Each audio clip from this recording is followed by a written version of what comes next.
What's up, y'all? How's everybody doing? In this video, I'm going to be explaining what you guys can do right now to improve your look. So number one, most importantly, bro, like throughout the day, if you don't shower to start your day, like before you go out in public, it's just like, if you don't do it, bro, like you don't feel confident and something about getting water on your hair and your face resets your looks throughout the day.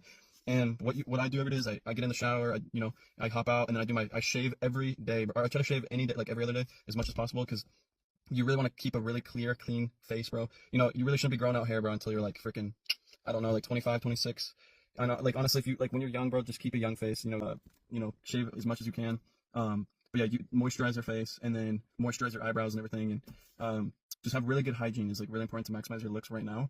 And what you need to do is also cardio in the gym to maximize your looks. But not only that, you need to also, if you have lighter eyebrows and lighter eyelashes, I recommend you go to like a Fred Meyer nearby and buy this. It's called Beard Dye for Men.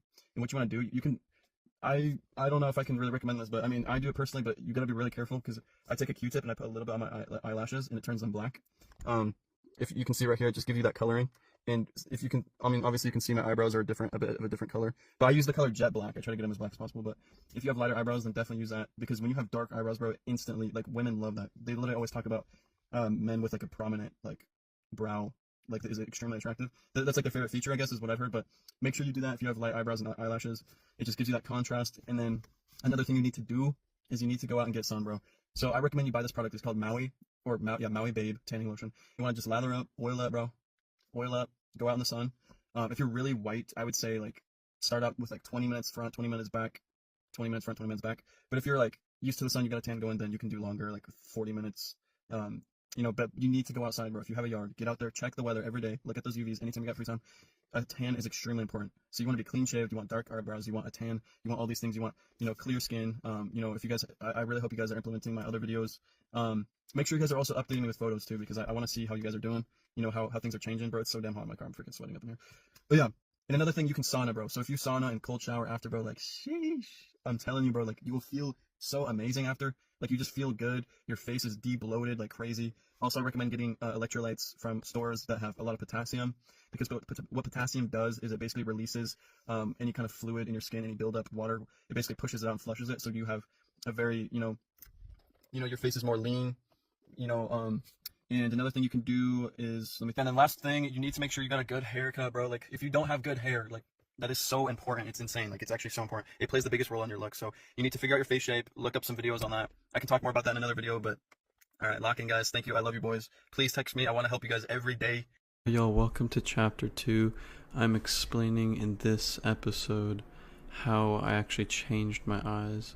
And when I was younger, I had a lot of upper eyelid exposure, and basically I'm going to be explaining how I fixed this and corrected this over the span. I would say it was about like a year and a half of this specific habit that I've been doing.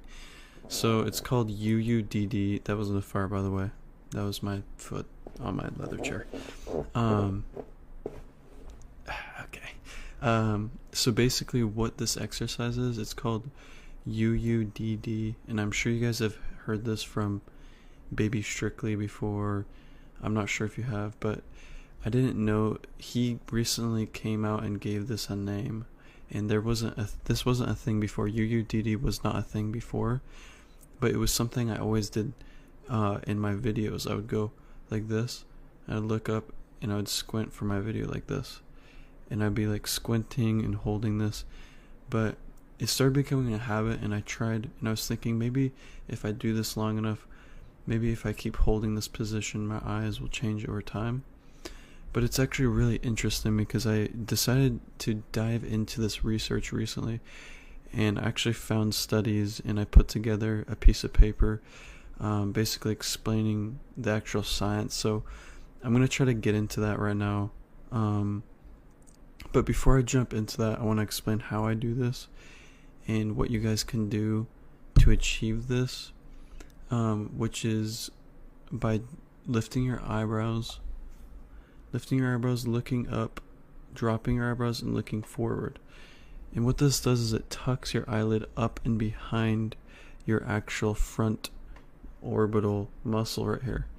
And over time, when you do this, apparently it stimulates the actual muscle pads, and it basically holds it into a position over long periods of time when you keep doing this like a couple times a day. Like it became a habit where every time I grab my hair to like move it on my face, I'd lift my eyebrows real quick and then drop them, and then sort of do that same movement, you know what I mean? But anyways, I'm gonna switch my screen real quick so you guys can also see this paper. Okay, let's see, guys. Let's see here. So it's called, I can't really pronounce these words, okay? I'm gonna do my best. Muscle hypertrophy and motor learning. Your eyelids are controlled mainly by levator palpebra superioris, in like brackets, lifts upper eyelid, and then it says orbicularis oculi. I don't know how to say this. Closes eyelid and creates squint. So, and then it says when you repeatedly squint or do controlled eye movements, you're training these muscles, especially the orbicularis oculi. I don't know how to say that. Over time, this can lead to slightly hypertrophy, muscle thickening, and stronger orbicularis can pull the eyelid skin lower, and when relaxed, reduces the actual upper eyelid exposure. And then fat and tissue adaptation, or adaptation. Constant squinting changes the tension of the soft tissues and the skin. Skin may thicken slightly or redistribute. And it says orbital fat pads can subtly shift, creates a more hooded appearance above the eyelid. Yeah, this is really interesting because I always wondered if there was a specific science behind this. And I actually did some research with ChatGPT and different resources, and we put this together. But this is all backed by actual scientists and just different studies. And then this says neural adaptation, habitual resting position. After years of squinting, your brain can reset your baseline resting tone of these muscles. Even when relaxed, your eyelid muscles may maintain slight contraction, lowering the eyelid margin. And then it says visible effect. Dude, what are these words? Sphedotosis? This can mimic a mild form of the acquired, I don't know how to say it, droopy eyelid.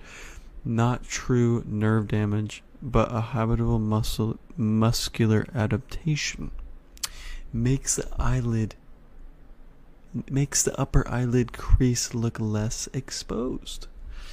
Okay, I'm sorry guys. That was a struggle. I don't even know what I've been yapping about just now, but you guys get the gist of it. It's really interesting. I would like you guys to try this, and I'm really interested in seeing your guys' opinion. So I'm actually going to put together a form as well. In these studies, in these videos, I'm going to be trying to put some paperwork together like this, but of like a plan of how many times you need to do it a day, and like how often you need to actually do these. But yeah, this was my interesting video on how the actual science is, I guess, behind UUDD. But yeah.